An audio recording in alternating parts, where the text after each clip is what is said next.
All right, hello again, everybody. This is the Fantasy Sports Boss. It is Monday, August 7th. Summer is just flying by. I want to bring you another podcast, a drive-along podcast, as I'm heading to pick up some family members at an airport. And I figured now would be a good time as any to discuss some of the topics going around in the world of fantasy football today. And certainly, wanted to discuss the rookies for 2023 and really go over who I think could be contributors and who's more of a dynasty stash going forward. So now before I go any further, of course, as I say at the beginning of every podcast, if you're new to the channel, hit the subscribe button. Also hit the notification button so you're made aware whenever live streams are added. So I did an impromptu live stream at the end of last week, Football Friday.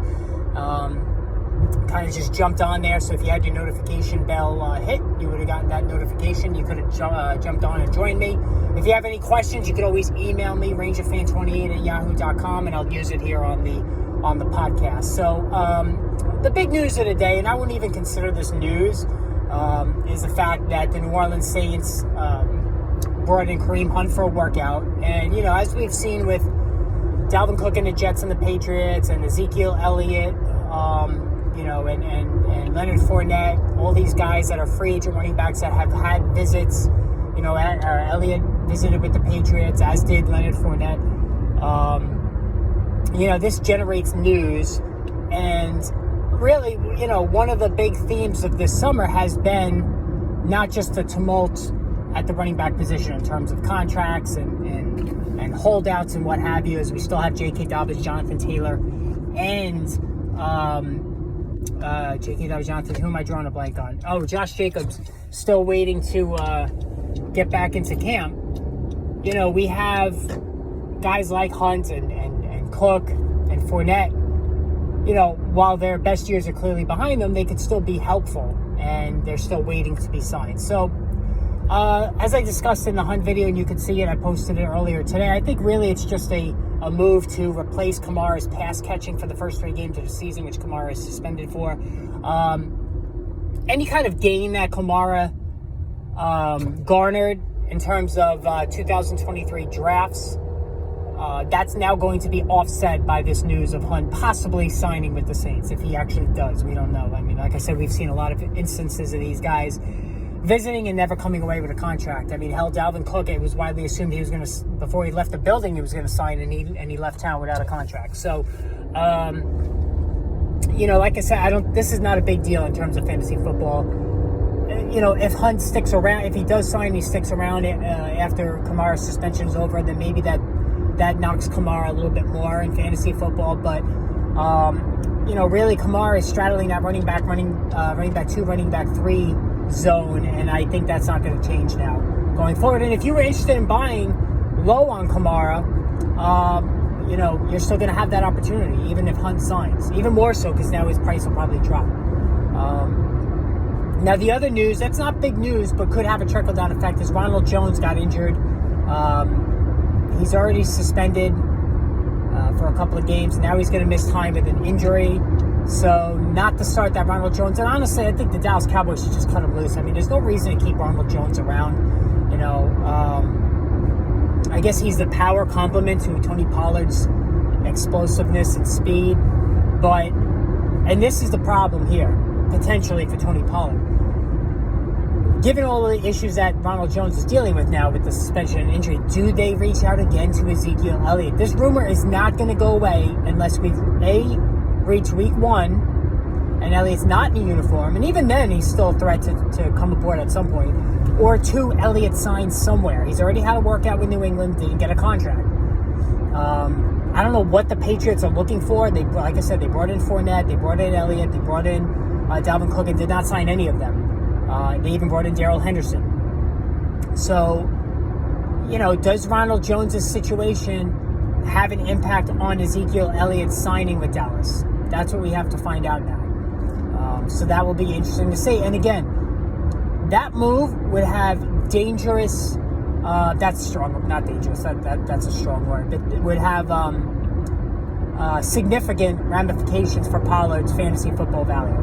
There's just no ifs, ands, buts about it. All right, so that would be the worst case scenario. I still have this nagging suspicion that the Cowboys are interested in bringing in Elliott. I just can't. Jerry Jones has spoken constantly how much he respects Elliott. He's still there. Listen, he did the job in terms of goal line work last year. He scored 12 rushing touchdowns. So it worked, the arrangement. And I truly don't believe that Dallas is going to give Tony Pollard 20 carries a game every game. It's just, he's not built that way. So we're just going to have to see. No movement at all on Jonathan Taylor, Josh Jacobs, or J.K. Dobbins. Nothing. What a shit show the whole situation is. And you know what? I have one of my drafts next Thursday. Now, I wasn't planning on taking Taylor or Jacobs. You guys know that. But what does that do to the rest of the room in the draft room? How is this gonna play out? I know Taylor is still in that 11, 12, 13 player overall. So he has not dropped much. The assumption being in the fantasy football community, he's going to eventually return to the Colts or sign somewhere else. Or be traded somewhere else. And again, I still think Dallas will be a factor there as well. But this is a very annoying setup when it comes to these guys. They got to get back on the field so we can adequately analyze them in terms of fantasy football. All right, so Baker Mayfield's going to get the start for Tampa Bay in the first preseason game. Not a surprise. He's going to be the guy. I mean, Kyle Trask, I watched him extensively in college. He was nothing special. The limited time he played in the NFL just was awful. And if you want to own Chris Godwin and Mike Evans, be my guest. I don't know why you would do that. Even at depressed prices, as I've discussed, it's still not worth it. You want Baker Mayfield at least under center rather than Kyle Trask. And I'm shocked neither Evans or Godwin requested a trade. And you know what? That's stand-up of them. Because in a sports world where everybody requests a trade when the going gets tough, I think that's very admirable of both of them. And listen, given the way that the trade deadline unfolded last year, with all of these guys being moved, it would not shock me in the least if one or both of these guys are traded by the deadline. At least one of them. I don't know what the contract situation is for both. I don't have it in front of me. But it wouldn't be the most surprising thing to see either Evans or Godwin traded at the deadline. We had a lot of movement at the trade deadline last year, and not just small name guys, big name guys. So that could happen. All right. That's that in terms of Tampa Bay. And again, other than Rachaad White, you really don't want any part of this offense. And there's a couple of axioms in fantasy football that I think get overlooked when it comes to drafting players. For one thing, you really do want to try to seek out players on good offenses, but at the same time their team defenses are not good, lower half of the league. And it makes sense because then they're going to have to pass more to keep up. The defense is not going to hold the opposing offense, so you're going to have to constantly be aggressive offensively. All right? And Detroit Lions, they haven't had a good defense in a while. I know they've gotten better, but that's a team right off the bat you could think of. You want those offensive players, the passing game weapons at least. And then you want running backs on teams that have good defenses, because then if the defense is good and they're shutting down the opposing offense, chances are you're going to be leading in the second half, and then you're just going to run your guy to run out the clock. And the New York Giants have a much improved defense. They got some players on this team. The New York Jets. All right, so Breece Hall, Saquon Barkley. These are guys who are going to get a lot of work in the second half of games. That's just how it goes. These guys are going to get a lot of work. Second half of games, bleeding the clock. They have good defenses. The Jets defense looks great. This defense is sick with Sauce Gardner. DJ Reed is no slouch on the other side. You have Keenan Williams, his brother Quincy Williams, who's a tackling machine. They brought in Will McDonald to further boost the pass rush. They got a bunch of pass rushers on this team. So if you have a team defense, That's certainly a unit. I mean, they're going to be pricey. And I always suggest, if you're in any defense, any league with defensive kicker, that's your last 2 picks, 100%. And as a matter of fact, I've done this in almost all the leagues that I have a kicker. I have always not drafted a kicker and drafted an extra position player, a wide receiver, a running back, and then right before the season, a day before the season starts, I pick up a kicker. There's no need to even draft a kicker. That is the one position in fantasy football, skill does not correlate to fantasy points. I bring this up all the time. Harrison Butker, the best kicker not named Jason Tucker, doesn't get a lot of field goal opportunities because the offense is so good in Kansas City. They're so adept at converting touchdowns. So he's getting a bunch of extra points, and he's not helping your fantasy score because he's not kicking a lot of field goals. Graham Gano, very good kicker, gets a lot of opportunities because the Giants don't score a lot of touchdowns at a high rate.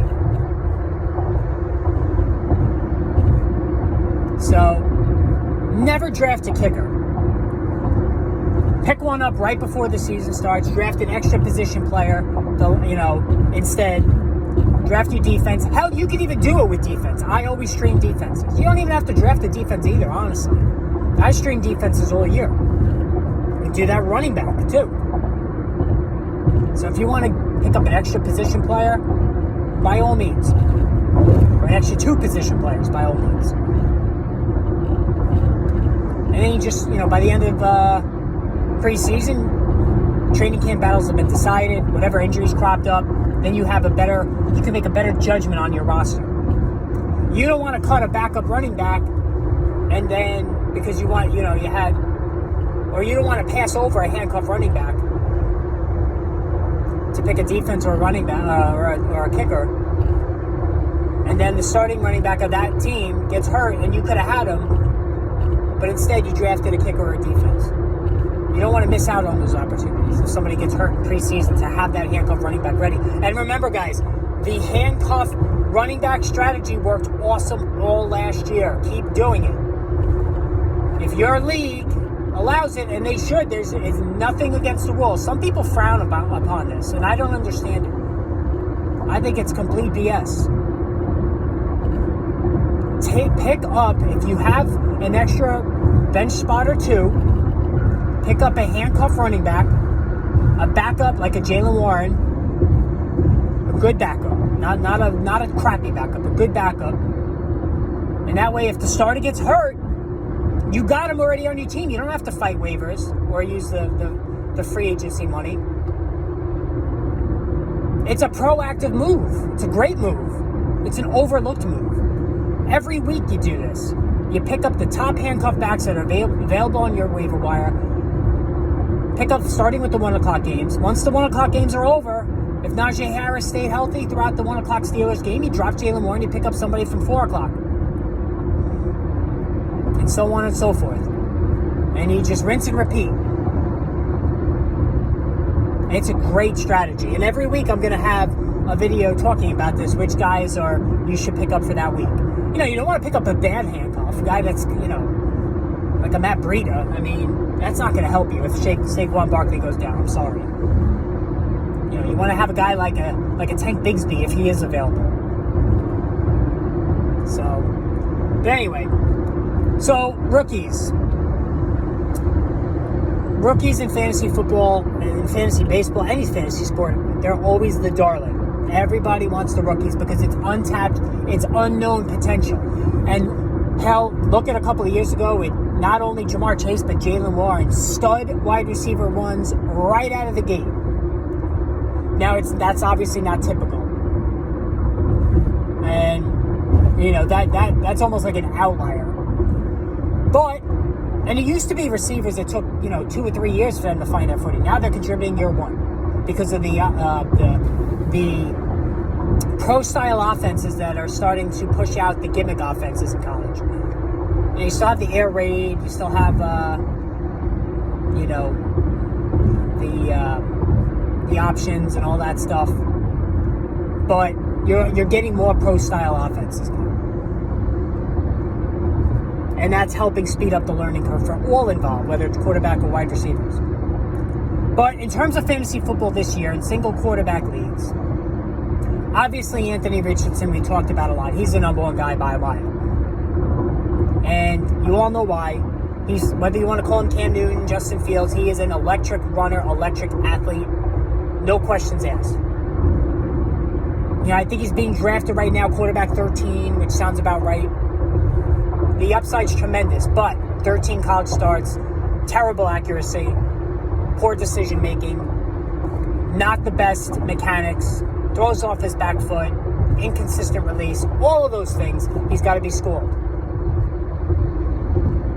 So, while you're going to get a bunch of rushing yards, if he does, and he's going to get on the field, but if he starts whether he starts from week 1 or whatever, you're going to get a lot of rushing yards. There's no question.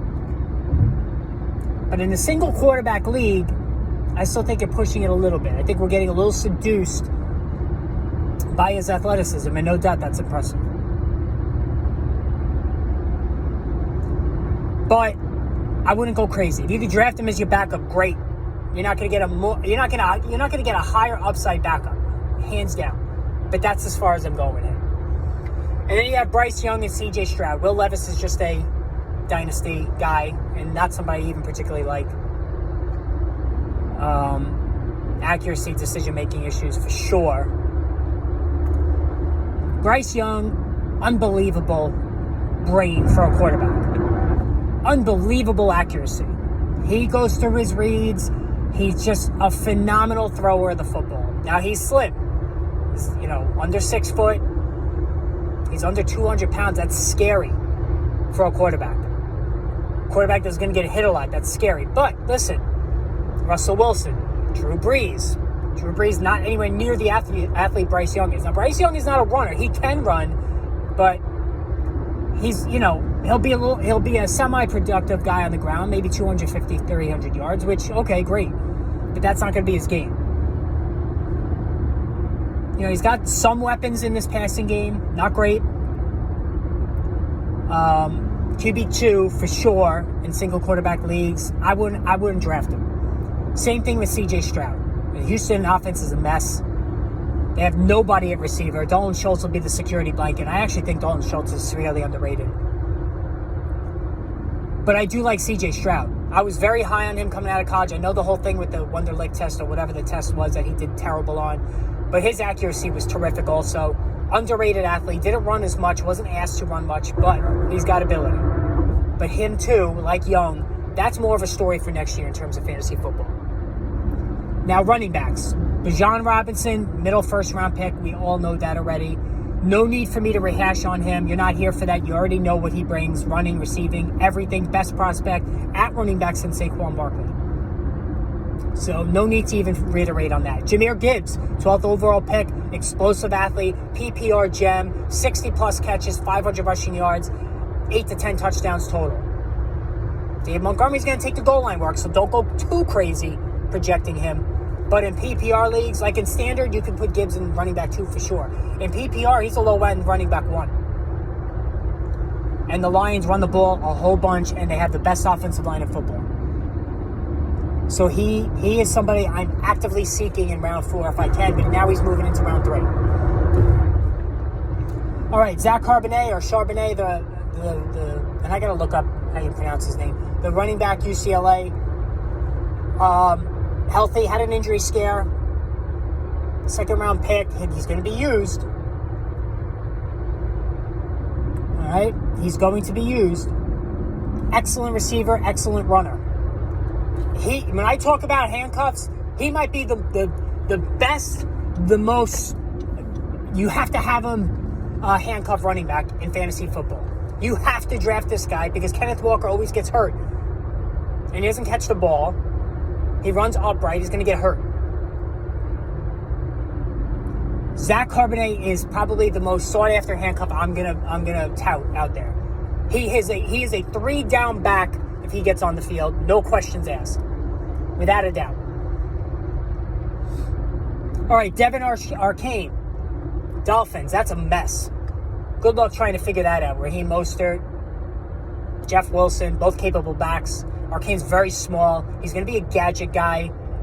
Can he be a Darren Sproles one day? Sure. But there's just a lot of competition right now. So in that offense, and Wilson and Mostert are capable, he's not going to be used enough. Now, Mostert always gets hurt. We know that. So that could open things up. Do you draft him very late? Yes. But I'm not going crazy with him. I'd much rather have Tank Bigsby. He's the second handcuff behind Carbonet. Tank Bigsby is a bulldog. Ran well behind some really bad offensive lines at Auburn. He can catch the ball, caught the ball even better as his college career went on. He's capable of being a 3-down guy. He's a pounder. There's already whispers he's going to be the goal line back and maybe even a third down back. So I'm cooling on Travis Etienne for sure. And I was a big booster of him until they drafted this kid and all the reports coming out. And you have Doug Peterson who likes to use 2 running backs. So while he doesn't have standalone value now, he's a top handcuff. All right, Chase Young and Tajay Spears, other 2 running backs of interest. Obviously, with Samaje Perine going in Cincinnati, Brown has appeal. If Mixon gets hurt, Mixon's an aging back, so that could happen. Brown was unbelievably productive, touched the ball a million times. He might even bounce as a rookie. He touched the ball so many times at Illinois last year, but he did everything. Running, catching, he lit up the combine, athletic traits galore. He's very intriguing if something happens to Mixon. So he'd be third in my rookie running back handcuffs. And then Spears, 2 ACL injuries, a lot of talk about knee problems. He's going to back up Derrick Henry. He is the personification of an electric runner. He is not a bad receiver. He can do that. It's not what he's known for. But if anything happens to Derrick Henry, who obviously is 29 with a lot of mileage, Spears would be somebody of interest. 100%. All right, I'm just going through my list here as I'm driving. It's probably not the best thing to be doing, but all right, receivers now. With Jackson Smith and Jigba, we all know about that. Wide receiver 3 right now. Anything happens to Lockett or Metcalf. Now, both of those guys are pretty durable. But Geno Smith loves to throw short, and he's going to be in the slot, Jackson Smith, so he could have some wide receiver 3 upside.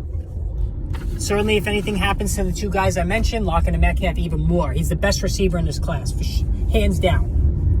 Jordan Addison getting a lot of love because of all of the vacated targets, especially around the red zone for Adam Thielen. I like Addison. I don't love him. I think TJ Hawkinson's a number 2 target. I'm not buying that he's going to be the number 2, talking about Jordan Addison.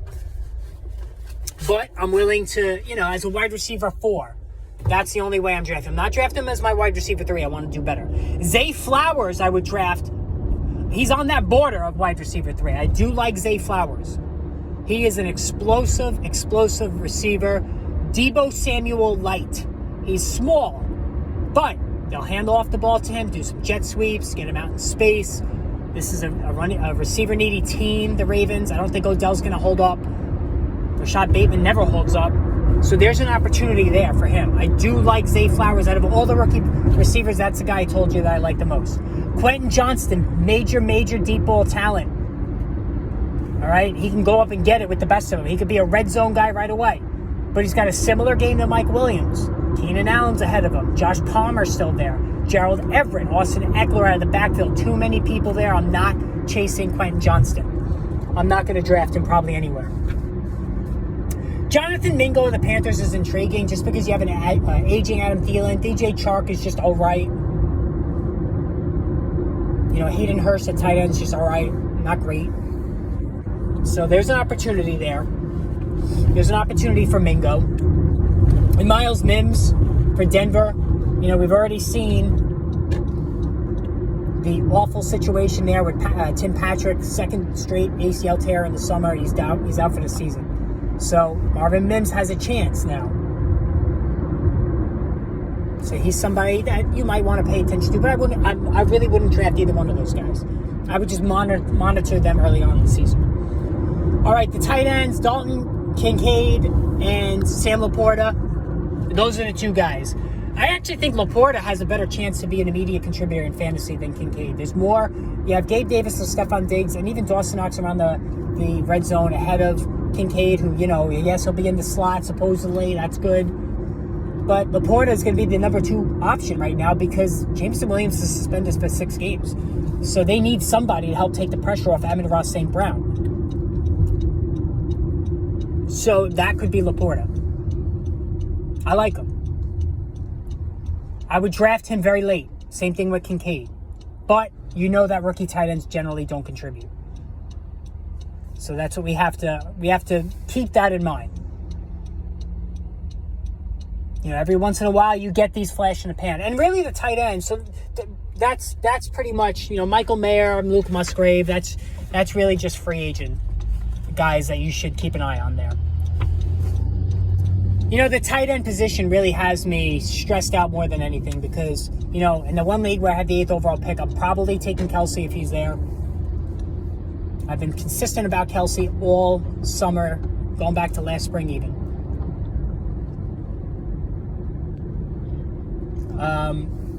After that, I think Hawkinson, Andrews, and Kittle are all overpriced. I would bypass all of them. Dallas Goedert, not a big red zone guy, believe it or not. Never stays healthy either. I like Darren Waller, not just because I'm a Giant fan. I think Darren Waller is going to be the number 1. He's going to be that rare tight end that's the number 1 option. Kittle's not the number 1 option. Hawkinson's not the number 1 option in his offense. Waller's going to be, and he's been lighting it up in camp. Now, he's been injured the last 2 years. It's been a theme in his career. But I think, you know, if I don't get Kelsey and I don't get Waller, then I'm all about the value. David Njoku, somebody I would spend a late round pick on. Yeah, I mean, hell, even Tyler Higbee, Dalton Schultz I do like.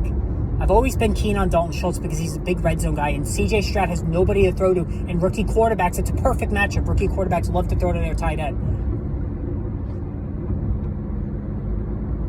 So that's a possible fit there. And Higbee doesn't score a lot, but he's going to be the number 2 option. As long as Stafford's healthy, that could work. So that's an option. But I feel like if it's not those 2 guys, I'm going all value. George Kittle is so grossly overpriced, it's insane. He's never, ever healthy. You love the guy in real life. Plays with his hair on fire. You love him. But man, he's always hurt. And now he's got McCaffrey, Ayuk, Samuel, all ahead of him, possibly in the target tree. Hawkinson doesn't score. His yards per catch dropped with Minnesota, even though he caught a ton of passes. Just doesn't score. I'd rather have any of the running backs and wideouts going around that part of the draft. Mark Andrews, like Mark Andrews. Right now he's going right at the end of the second round, beginning of third. That's too much. He was going to beginning of second last year. How'd that turn out? I know he got hurt, but I don't know, man. I don't like any of those guys at that price. The tight end position is so annoying. It really is. Love Kittle. You are buying him at his highest price, though, coming off that season. It's doubtful he's going to replicate those numbers. Almost 90% chance he doesn't replicate those numbers. But he's literally the only guy that right now that has any kind of reputation in that offense that Pat Mahomes can throw to. That's a fact. That's just it. So, anyway, that's my take on it. Anyway, so guys, keep the questions coming. Make sure you email me. Also hit the subscribe button. The email's rangerfan28@yahoo.com. Gonna do another podcast tomorrow. Live stream either tomorrow or Wednesday. Haven't decided. Definitely doing the fantasy cast this week, guys. So pay attention to that. The fantasy cast absolutely is happening this week. For the Cleveland Jet game, I just didn't think that it was worth doing. Nobody cares. Nobody cared about that game. So, I just wasn't feeling it. There was no fantasy relevancy at all in that matchup. So, but this week, there's definitely some matchups that I think we need to take a closer look at. From fantasy-wise. And I think the fantasy casts are fun. I think, they usually engender some discussion, and how the guys are doing, how certain players are doing as the games are on. So that's interesting to me, and it played well last year. I got a lot of good feedback on that, the fantasy cast. So I think we're gonna definitely keep up with that for sure. What else did I want to talk about today? Yeah, I guess that's pretty much it, guys. So make sure that you again hit the subscribe button, send me your questions, all that good stuff, and yeah, I'll talk to you all soon. Take care, everybody.